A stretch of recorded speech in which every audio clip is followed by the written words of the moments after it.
ಚಿಕ್ಕಮಗಳೂರು ಜಿಲ್ಲೆಯ ಕೊಪ್ಪ ತಾಲೂಕಿನ ಹರಿಹರಪುರ ಗ್ರಾಮ ಪಂಚಾಯಿತಿಯಲ್ಲಿ ಕಸ್ತೂರಿ ರಂಗನ್ ವಿಚಾರವಾಗಿ ಎರಡನೇ ಸುತ್ತಿನ ತುರ್ತು ಗ್ರಾಮ ಸಭೆಯನ್ನ ಕರೆಯಲಾಯಿತು.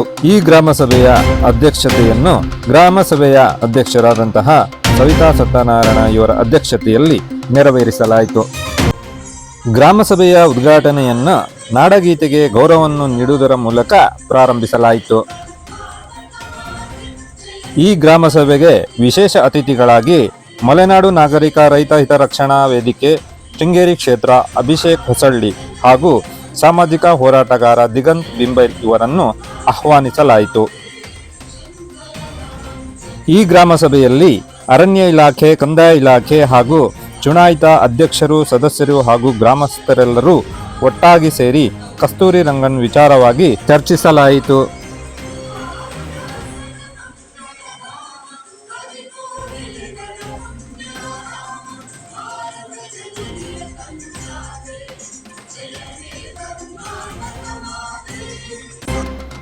ಸರ್, ಕೇಂದ್ರ ಸರ್ಕಾರ ಏನು 6ನೇ ಮತ್ತು ಕೊನೆಯ ಅಧಿಸೂಚನೆಯನ್ನು ಹೊರಡಿಸಿದೆ, ಆ ಒಂದು ವಿಚಾರಕ್ಕೆ ಸಂಬಂಧಪಟ್ಟಂತೆ ಆಕ್ಷೇಪಣೆ ಸಲ್ಲಿಸೋದಕ್ಕೆ ಇದೇ 30ನೇ ತಾರೀಕು ಕೊನೆಯ ದಿನಾಂಕ ಇದೆ. ಹಾಗಾಗಿ ಅದರ ಒಳಗಡೆ ಎಲ್ಲ ಗ್ರಾಮ ಪಂಚಾಯತಿಗಳಲ್ಲೂ ನಾವು ಇದೇ ರೀತಿಯಾದಂಥ ಭೇಟಿ ಮಾಡಿ ಎಲ್ಲ ಇಡೀ ಏನು ಈ ಕಸ್ತೂರಿ ರಂಗನ್ ವರದಿ ಎಲ್ಲೆಲ್ಲಿ ಜಾರಿ ಬರುತ್ತೋ ನಮ್ಮ ಕ್ಷೇತ್ರದ ಸಂಬಂಧಪಟ್ಟಂತೆ ಎಲ್ಲ ಕಡೆಗಳಲ್ಲೂ ಕೂಡ ಹೋಗಿ ನಾವು ಇದನ್ನು ಆಕ್ಷೇಪಣೆ ಸಲ್ಲಿಸಬೇಕು. ವೈಯಕ್ತಿಕವಾಗಿ ಮತ್ತು ಗ್ರಾಮ ಪಂಚಾಯತಿಯಿಂದ ಎರಡೂ ಕಡೆಗಳಲ್ಲೂ ಕೂಡ ಆಕ್ಷೇಪಣೆಗಳು ಹೋಗಬೇಕು. ಹೆಚ್ಚೆಚ್ಚು ಆಕ್ಷೇಪಣೆಗಳು ಹೋದಷ್ಟು ನಮಗೆ ಸರ್ಕಾರ ನಮ್ಮನ್ನು ಪರಿಗಣಿಸುತ್ತೆ. ಇಲ್ಲದೆ ಹೋದರೆ ಸರ್ಕಾರ ನಮ್ಮನ್ನು ಪರಿಗಣಿಸೋದಿಲ್ಲ. ಪರಿಸರ ಸೂಕ್ಷ್ಮ ವಲಯನ ಜಾರಿಗೆ ತರುವ ಪ್ರಯತ್ನವನ್ನು ಎಲ್ಲದೂ ಮುಂದುವರಿಸುತ್ತೆ ಅನ್ನೋ ನಿಟ್ಟಿನಲ್ಲಿ ನಾವು ಪ್ರಯತ್ನವನ್ನು ಮುಂದುವರಿಸ್ಕೊಂಡು ಬಂದಿದ್ದೀವಿ. ಹಾಗೆ ಇವತ್ತು ಕೂಡ ಇಲ್ಲಿ ವಿಶೇಷ ಗ್ರಾಮ ಸಭೆ ಕರೆದಿತ್ತು. ಇಲ್ಲಿ ವಿಶೇಷ ಗ್ರಾಮ ಸಭೆ ಕರೆದಾಗ ನಾವು ಅದರ ಆಕ್ಷೇಪಣೆ ಸಲ್ಲಿಸೋದಕ್ಕೆ ಏನೇನು ಬೇಕು, ಯಾಕೆ ನಾವು ಆಕ್ಷೇಪಣೆ ಸಲ್ಲಿಸಬೇಕು ಅಂತ ಹೇಳುವಂಥ ವಿಚಾರ ಇಟ್ಟುಕೊಂಡು ನಾವು ಇವತ್ತು ಬಂದಿದ್ವಿ. ಹಾಗೆ ಈ ವಿಡಿಯೋ ಮುಖಾಂತರ ಎಲ್ರಿಗೂ ಹೇಳೋದು ನಾನೇನು ಹೇಳ್ತಿಕ್ಕೆ ಇಷ್ಟಪಡ್ತೀನಿ ಅಂದರೆ, ನಾವೆಲ್ಲರೂ ಕೂಡ ಈ ಸಂದರ್ಭದಲ್ಲಿ ಅದು ಎಚ್ಚೆತ್ತುಕೊಳ್ಬೇಕಾಗಿದೆ. ಕೇಂದ್ರ ಸರ್ಕಾರ ಕೊನೆಯ ಮತ್ತು 6ನೇ ಅಧಿಸೂಚನೆಯನ್ನು ಹೊರಡಿಸಿದೆ. ಈ ಅಧಿಸೂಚನೆ ಸ್ಪಷ್ಟವಾಗಿ ಹೇಳ್ತಾ ಇದೆ, ನಾವು ಯಾರಿಗಾದರೂ ನಾವು ಈ ಅಧಿಸೂಚನೆ, ಈ ಒಂದು ಕಾಯ್ದೆ, ಈ ಪರಿಸರ ಸೂಕ್ಷ್ಮ ವಲಯ ಬರಬಾರ್ದು ಅಂತ ಇದ್ದರೆ ನೀವು ಆಕ್ಷೇಪಣೆಯನ್ನು ಸಲ್ಲಿಸಿ ಅಂತ ಸ್ಪಷ್ಟವಾಗಿ ಹೇಳಿದೆ. ಹಾಗಾಗಿ ನಮ್ಗೆ ಇದು ಕೊನೆಯ ಅವಕಾಶ ಇದೆ. ನಾವು ಅವಕಾಶ ವಂಚಿತರಾಗೋದು ಬೇಡ. ಹಾಗಾಗಿ ಎಲ್ಲರೂ ಕೂಡ ನಾವು ಆಗೋ ಅವಕಾಶನ ಸದುಪಯೋಗ ಪಡ್ಕೊಳ್ಳೋಣ. ಹಾಗೆ ಈ ಮಲೆನಾಡಿನ ಮಾರಕ ಕಾಯ್ದೆಗಳ ವಿರುದ್ಧ ಹೋರಾಟವನ್ನು ಮುಂದುವರಿಸೋಣ ಅಂತ ಹೇಳ್ತಾ ನಾವೆಲ್ಲರೂ ಕೂಡ ಆಕ್ಷೇಪಣೆಯನ್ನು ಆದಷ್ಟು ಬೇಗ ಸಲ್ಲಿಸೋಣ ಅಂತ ಕೇಳ್ಕೊಳ್ತೀವಿ. ಕಸ್ತೂರಿ ರಂಗನ್ ವರದಿಗೆ ಕೇಂದ್ರದಿಂದ ಏನು ಅಧಿಸೂಚನೆ ಬಂದಿದೆ, 6ನೇ ಬಾರಿ ಮತ್ತು ಕೊನೆಯ ಬಾರಿ, ಇದಕ್ಕೆ ಸಂಪೂರ್ಣವಾಗಿ ನಾವು ಆಕ್ಷೇಪಣೆಯನ್ನು ಸಲ್ಲಿಸ್ತೇವೆ. ಕಸ್ತೂರಿ ರಂಗನ್ ವರದಿ ಸಂಪೂರ್ಣವಾಗಿ ಅವಾಸ್ತವಿಕ ಮತ್ತು ಅಸಂವಿಧಾನಿಕವಾಗಿದೆ. ಇಲ್ಲಿಯ ಮೂಲ ನಿವಾಸಿಗಳ ಬದುಕುವ ಹಕ್ಕನ್ನು ಸಹ ಇದು ಕಸಿದುಕೊಳ್ತಾ ಇದೆ. ಇಲ್ಲಿಯ ಮೂಲ ನಿವಾಸಿಗಳಿಗೆ ಬೇಕಾದ ಮೂಲಭೂತ ಸೌಕರ್ಯಗಳಿರ್ಬೋದು, ಇಲ್ಲಿಯ ಕೃಷಿಕರಿಗೆ ಬೇಕಾದಂತಹ ಮೂಲಭೂತ ಸೌಕರ್ಯಗಳಿರ್ಬೋದು, ಎಲ್ಲವನ್ನು ಸಹ ಈ ಕಸ್ತೂರಿ ರಂಗನ್ ವರದಿ ಜಾರಿಯಾದ ನಂತರ ನಾವು ಅದನ್ನು ಕಳೆದುಕೊಳ್ಳುವ ಭೀತಿಯಲ್ಲಿ ಇಲ್ಲಿಯ ಜನ ಇದ್ದಾರೆ. ಆ ಕಾರಣಕ್ಕಾಗಿ ಇವತ್ತು ಇಡೀ ಪಶ್ಚಿಮ ಘಟ್ಟ ವ್ಯಾಪ್ತಿಯ ಜಿಲ್ಲೆಗಳು, ತಾಲೂಕುಗಳು ಎಲ್ಲ ಕಡೆಗಳಲ್ಲಿ ವಿಶೇಷ ಗ್ರಾಮ ಸಭೆಯನ್ನು ಮಾಡಿ ಈ ಕಸ್ತೂರಿ ರಂಗನ್ ವರದಿಗೆ ಏನು ಸ್ಯಾಟಲೈಟ್ ಮ್ಯಾಪ್ ಮುಖಾಂತರ ಗಡಿಗುರುತುಗಳನ್ನು ಮಾಡಲಾಗಿದೆ, ಇದು ಅವೈಜ್ಞಾನಿಕ ಮತ್ತು ಇಲ್ಲಿ ಸಂಪೂರ್ಣವಾಗಿ ಗಣಿಗಾರಿಕೆ ನಿಷೇಧ ಮಾಡಿರುವಂಥದ್ದು ಈ ಸಣ್ಣ ಮನೆ ಕಟ್ಟುವವರಿಗೆ, ಬಡವರಿಗೆ ತೊಂದರೆ ಆಗ್ತದೆ ಮತ್ತು ರಾಸಾಯನಿಕಗಳ ನಿರ್ಬಂಧಗಳಿಂದ ಕೃಷಿ ಮಾಡುವುದು ಕಷ್ಟ ಆಗ್ತದೆ. ಈ ಎಲ್ಲ ಕಾರಣಗಳಿಗಾಗಿ ನಾವು ಕಸ್ತೂರಿ ರಂಗನ್ ವರದಿಯನ್ನು ಸಂಪೂರ್ಣವಾಗಿ ವಿರೋಧ ಮಾಡ್ತೇವೆ. ಇದು ಮತ್ತೊಮ್ಮೆ ಪುನರ್ ವಿಮರ್ಶೆ ಆಗಬೇಕು. ಆದ ನಂತರವೇ ಮತ್ತೆ ಜನಗಳಿಗೆ, ಇಲ್ಲಿಯ ಜನರನ್ನು ಒಳಗೊಂಡು ವರದಿ ಆಗಬೇಕೇ ಹೊರತು ಎಲ್ಲೋ ಪಟ್ಟಣದಲ್ಲಿ ಕೂತಿರುವವರು ಅವರ ಹಿತಾಸಕ್ತಿಯ ಪರವಾಗಿ ವರದಿಗಳನ್ನು ಮಾಡುವುದು ಇಲ್ಲಿಯ ಮೂಲಭೂತ ನಿವಾಸಿಗಳಿಗೆ, ನೆಲವಾಸಿಗಳಿಗೆ ಸಮಸ್ಯೆ ಆಗ್ತದೆ. ಆ ಕಾರಣಕ್ಕಾಗಿ ನಾವು ಎಲ್ಲ ಪಕ್ಷದವರು, ಎಲ್ಲ ಜಾತಿಯವರು, ಎಲ್ಲ ಧರ್ಮದವರು ಪಕ್ಷಾತೀತವಾಗಿ, ಜಾತ್ಯತೀತವಾಗಿ, ಧರ್ಮಾತೀತವಾಗಿ ಈ ವರದಿಯನ್ನು ವಿರೋಧ ಮಾಡ್ತಾರೆ.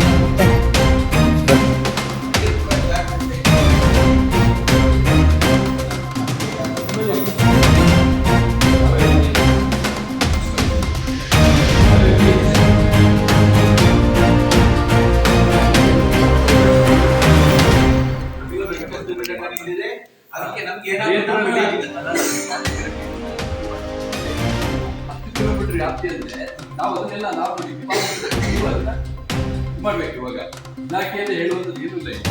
ನಾವು ಒಂದು ಕ್ಲಾರಿಟಿ ಏನಂತ ಹೇಳಿದ್ರೆ, ಈಗ ರೇಂಜೂರು ಇದೆ, ಬಂಡಿಗೇಡಿ ಇದೆ, ಆಮೇಲೆ ನಿಮ್ಮ ಹೊಸೂರು ಇದೆ, ಈಗ ಹಸ್ಕೋಡ್ ಇದೆ. 10 ಕಿಲೋಮೀಟರ್ ವ್ಯಾಪ್ತಿ ಅಂದ್ರೆ ಏನಾಗುತ್ತೆ ಅಂತ ನಾವು ಕೇಳಲಿಕ್ಕಾಗಲ್ಲ. ಇಲಾಖೆ ಅದನ್ನ ಎತ್ತೆತ್ತಿ ನಾವು ಮಾಡಲ್ಲ. ನೀವು ಅದನ್ನ ಯೋಧ ಮಾಡ್ತೀವಿ ನಾವು, ಮತ್ತು ನೀವು ಸಪೋರ್ಟ್ ಜಾರಿಗೆ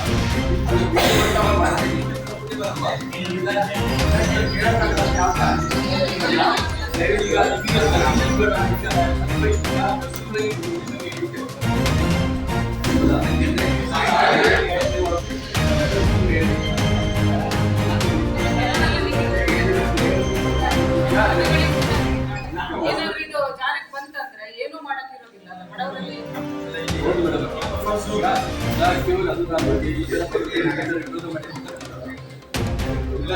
ಈಗ ಅದ್ರ ಬಗ್ಗೆ ಹೇಳಿಕ್ಕೆ ಬಂದಿದ್ದಲ್ಲ, ಈಗ ಏನಿದೆ 10 ಕಿಲೋಮೀಟರ್ ವ್ಯಾಪ್ತಿಯಲ್ಲಿ ಮತ್ತೆ ಕೆಮಿಕಲ್ ಅಂತ ನಾವು ಹೇಳ್ತಾರೆ.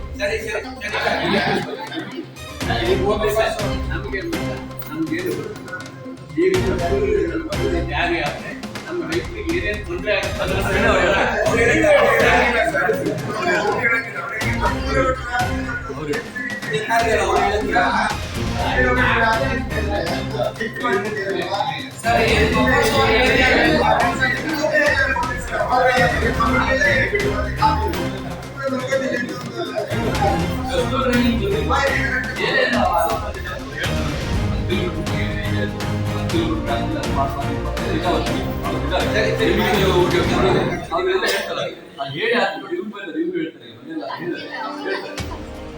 ನಾವು ಅದನ್ನ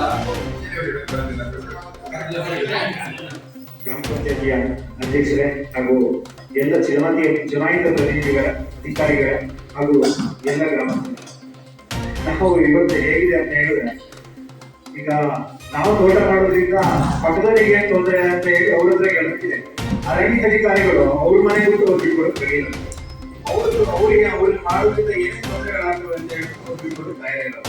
ಅವರಿಗೆ ಒಂದಷ್ಟು ವಿಚಾರಗಳು ಗೊತ್ತಿರ್ತವೆ, ಆದ್ರೆ ಅವರಿಗೆ ಮೇಲಧಿಕಾರಿಗಳಿಗೂ ಸೂಚನೆ ಗೊತ್ತಿರುತ್ತೆ.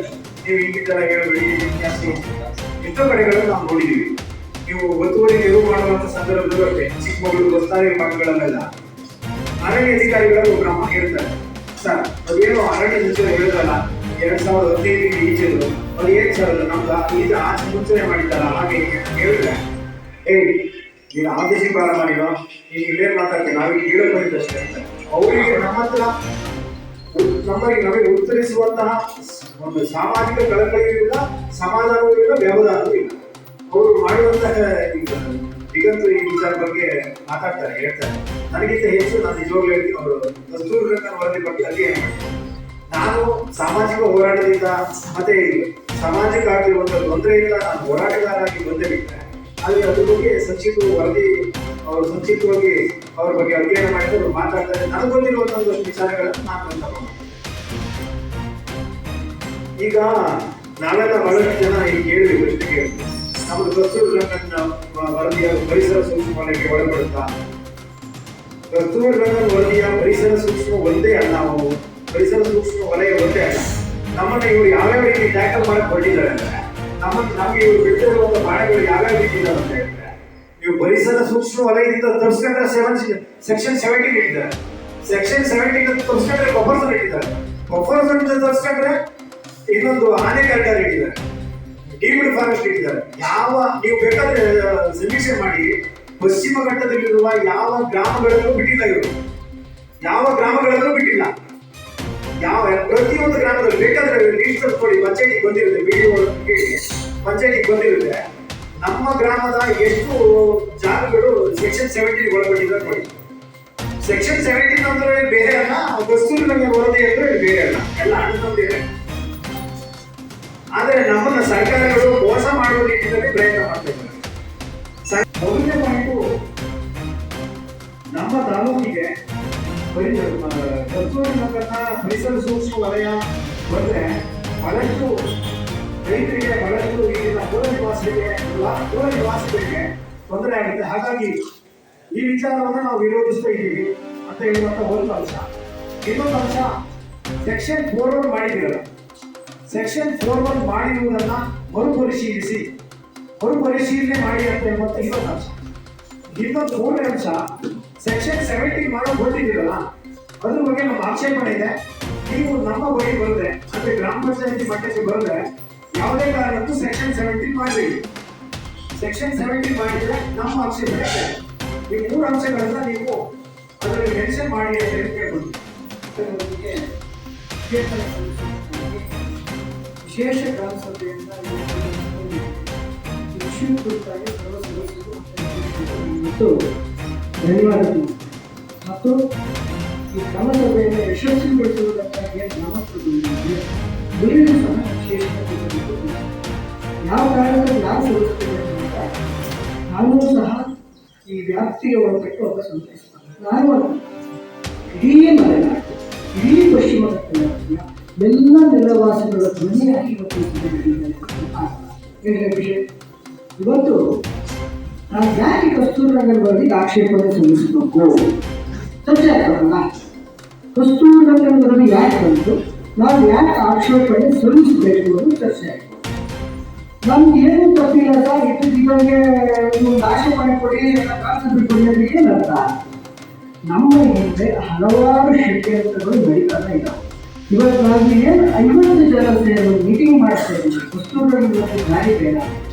ಇದೇ ಸಂದರ್ಭದಲ್ಲಿ 500 ಜನ ಸೇರಿ ಮತ್ತೊಂದು ಮೀಟಿಂಗ್ ಮಾಡ್ತಾ ಇದ್ದೀವಿ, ಕಸ್ತೂರಿ ವರದಿ ಜೊತೆ ಮತ್ತೊಂದು ವರದಿಗೆ ಜಾರಿ ಮಾಡ್ತಾರೆ. ಆ ಕಾರಣಕ್ಕಾಗಿ ನಮ್ಮ ಸೇರು ಒಂದೇ ಆಯುಧ ನಾವು ಆಕ್ಷೇಪಣೆ ಅಷ್ಟೇ.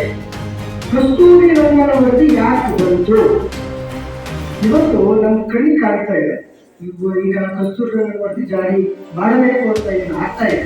ಈಗ ಯಾಕೆ ಜಾರಿ ಬಂತು? ಬಹುಶಃ 1978 ಕಾಲದಿಂದ ಇಲ್ಲಿ ಏನ್ ಡ್ಯಾಮ್ಗಳ ನಿರ್ಮಾಣ ಆಗ್ತಾ ಇತ್ತು, ಏನು ಕೈಗಾರಿಕೆ ಆಗ್ತಾ ಇತ್ತು, ಇವೆಲ್ಲವುಗಳಿಂದ ಪಶ್ಚಿಮ ಘಟ್ಟಗಳಿಗೆ ಈ ನಾಡುಗಳಿಗೆ ಹೊಡೆತ ಆಗ್ತಾ ಇದೆ. ಆ ಕಾರಣಕ್ಕಾಗಿ ಪಶ್ಚಿಮ ಘಟ್ಟಗಳು ಉಳಿಸ್ಕೊಳ್ಳಬೇಕು ಅಂತ ಒಂದು ಒಳ್ಳೆಯ ವಿಚಾರ ಹೇಳ್ತಿ ಇಲ್ಲಿಯ ಶಿವರಾಮ್ ಕಾರಂತ ಆದಿಯಾಗಿ ಹಲವಾರು ಜನತೆಗೂ ಒಂದು ಅಭಿಯಾನ ಪ್ರಾರಂಭ ಮಾಡಿ ಪಶ್ಚಿಮ ಘಟ್ಟ ಬೆಳೆಸಿ ಅಭಿಯಾನ ಅಂತೆ. ಅಭಿಯಾನವನ್ನು ಒಳ್ಳೆ ರೀತಿಯಲ್ಲಿ ಪ್ರಾರಂಭ ಆಗಿದೆ. ಯಾಕಂದ್ರೆ ನಮ್ಮ ನೆಲ ಉಳಿಬೇಕು, ನಮ್ಮ ಜಲ ಉಳಿಬೇಕು, ನಮ್ಮ ಗಾಳಿ ಉಳಿಬೇಕು ಅನ್ನೋ ದೃಷ್ಟಿ ಮಾಡ್ತಾ ಇದೆ. ಆದರೆ ಅದು ಮುಂದುವರಿಕೆ ಭಾಗವಾಗಿ 2009 ವೇಳೆಗೆ ಇದನ್ನ ಕೆಲವು NGO ನಾನ್ ಗೌರ್ಮೆಂಟ್ ಆರ್ಗನೈಸೇಷನ್ಗಳು ಇವುಗಳನ್ನ ಮುಂದಾಡಿಕೊಂಡು ಅವರು ತನ್ನ ಕೈಯಲ್ಲಿ ತಗೊಂಡಿರ್ತಾರೆ. 2009 ಯಾವ ಮಟ್ಟಕ್ಕೆ ಇವರು ಮೀಟಿಂಗ್ ಮಾಡ್ತಾರೆ ಅಂತಂದ್ರೆ ಇಡೀ ಭಾರತದ ಎಲ್ಲ ಪರಿಸರ ಪ್ರಿಯರ್ಸಿಗೆ, ಈ ನಗರದಲ್ಲಿ ಕೂತಂತ ಎಲ್ಲ ಪರಿಸರ ಪ್ರಿಯರ್ಸಿಗೆ ಕೇಂದ್ರದ ಮೇಲೆ ಒತ್ತಡ ಹಾಕಿ ಅಲ್ಲಿಯ ಅರಣ್ಯ ಸಚಿವರಾದ ಜಯರಾಮ್ ರಮೇಶ್ವರನ್ನು ಒಳಗೊಂಡು ಗೋವಾದಲ್ಲಿ ಮೀಟಿಂಗ್ ಆಗ್ತದೆ. ಆ ಮೀಟಿಂಗಿನ ಪರಿಣಾಮವೇ 2010 ಮಾಧವ ಗಾಡ್ಗಿ ಅವರ ಅಧ್ಯಕ್ಷತೆಯಲ್ಲಿ ಒಂದು ಆಯೋಗ ರಚನೆ ಆಗ್ತದೆ. ಪಶ್ಚಿಮ ಘಟ್ಟಗಳನ್ನು ಉಳಿಸಿಕೊಳ್ಳುವುದಕ್ಕಾಗಿ ಒಂದು ವರದಿ ಮಾಧವ ಗಾಡ್ಗಿಯವರಿಗೆ ಆಯೋಗ ರಚನೆ ಆಗ್ತದೆ.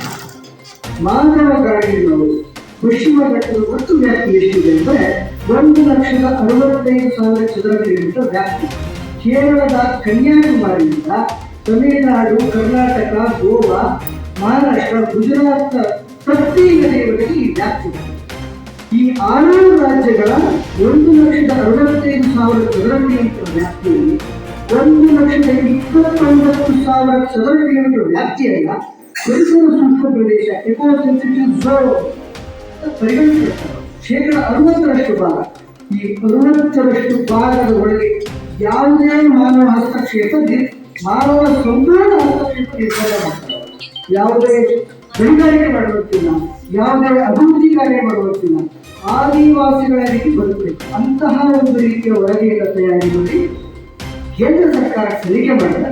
ಆದರೆ ವರದಿಯ ವಿರುದ್ಧ ಬಹಳಷ್ಟು ಆಕ್ಷೇಪಣೆ ಹೋಗ್ತವೆ. ಆ ಕಾರಣಕ್ಕಾಗಿ 2011 ಮಾಧವ ಗಾಡ್ಗಿಗೆ ಪರ್ಯಾಯವಾಗಿ ಕಸ್ತೂರಿ ರಂಗನ್ ಅವರ ಅಧ್ಯಕ್ಷತೆಯಲ್ಲಿ ಒಂದು ಆಯೋಗ ರಚನೆ ಮಾಡ್ತಾರೆ. ಅದೇ ಕಸ್ತೂರಿ ರಂಗನ್ ವರದಿ. ಮಾಹಿತಿ ಇದೆ, ಮಾಹಿತಿ ತೋರಿ ಇದು ಮುಕ್ತಾಯ ಆಗಬೇಕಾದ ನಾವೇನ್ ಮಾಡ್ತೀವಿ ಅಂದ್ರೆ ಬೇರೆ ನಮ್ಮನೆ ಏನ್ ಬರ್ತಿಲ್ಲ ಯಾವುದೂ ಸಹ ಜಮೀನ್ದಾರಲ್ಲ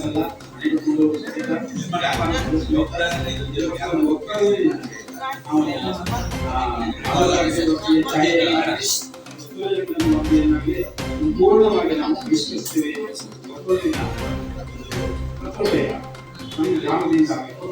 ಈ ಬಗ್ಗೆ ನಾವೆಲ್ಲ ಜಾಗೃತಿ ಇರುವಂತಹ ನಾನು ಅನೇಕ ವರ್ಷಗಳಿಂದ ಹೇಳ್ತಿದ್ದೆ, ಯಾವುದೇ ಕಾರಣಕ್ಕೆ ನಮ್ಮ ಅವಶ್ಯಕ ಈಗ ಏನೇ ಆದರೂ ಬೇರೆ ಕಡೆ ಒಂದು ಜೊತೆ ವ್ಯವಸ್ಥೆ ಮಾಡಿದ್ರೆ ತಂದೆ ತಾಯಿಯನ್ನೇ ಅಲ್ಲಿ ಬಂದು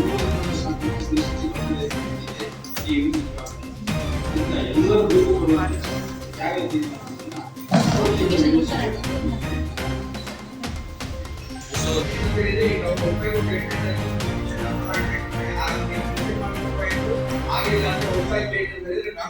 ವ್ಯವಸ್ಥೆ ಮಾಡ್ತೀವಿ.